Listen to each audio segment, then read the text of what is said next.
us, there are a few concerns we have.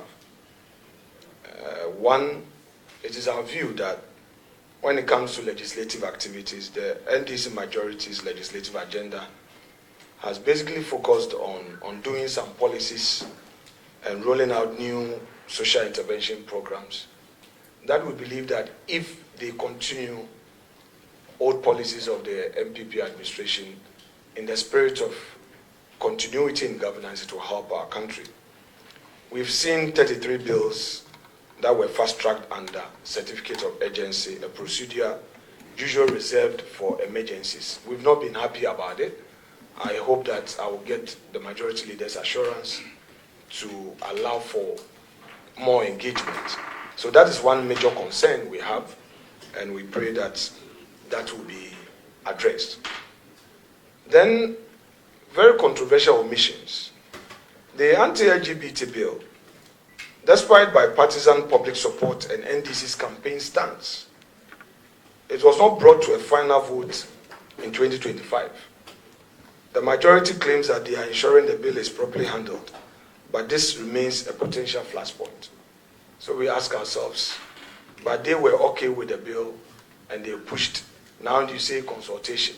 We see some bad faith. To us, we think that they used it to win elections, and now that the stakeholders in the governance ecosystem are pushing at them, they are finding a way of doing some go slow. We also believe that government's approach to social intervention and taxation has been that incoherent. You may recall that by end of 2024, certain programs were struggling. 2025, certain programs were struggling. And while the NDC has condemned some of our governance staff, they themselves, in 1 year in office, we have not seen any major shift in terms of governance. Apart from the gold board that they've established, which is helping to stabilize the city because now they are trying to centralize the purchase of gold and all.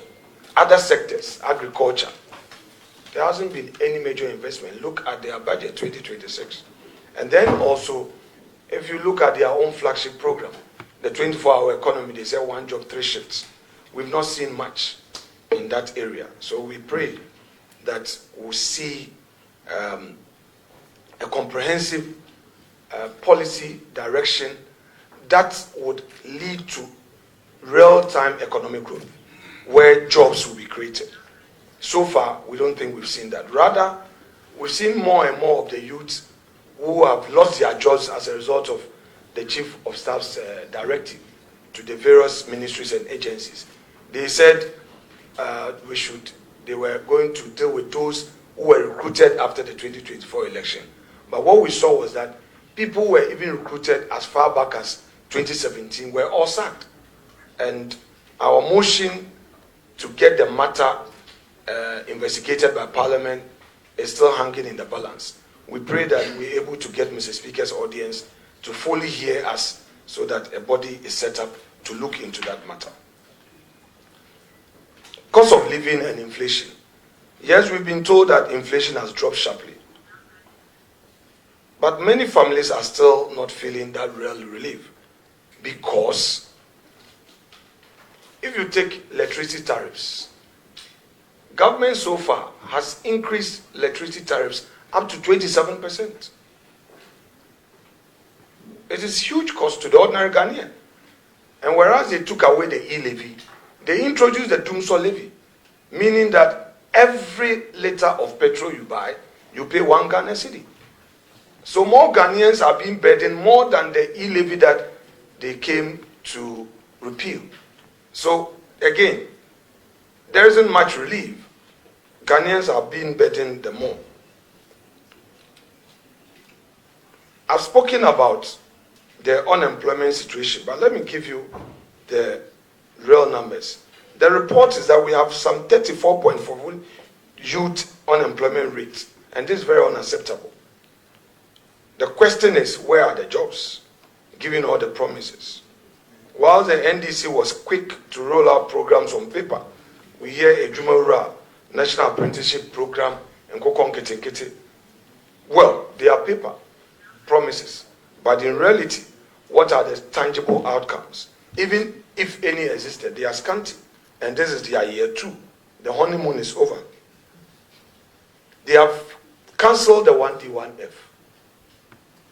In its place, there is no alternative policy program for the private sector. I've not heard the Minister of Trade and Industry announcing a major private sector initiative to create economic growth. Zero.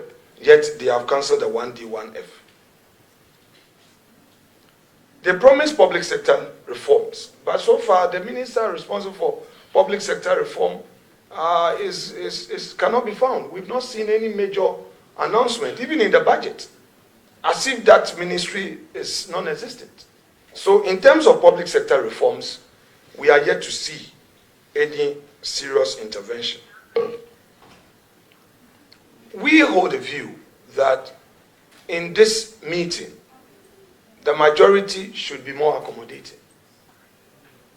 They must hear us.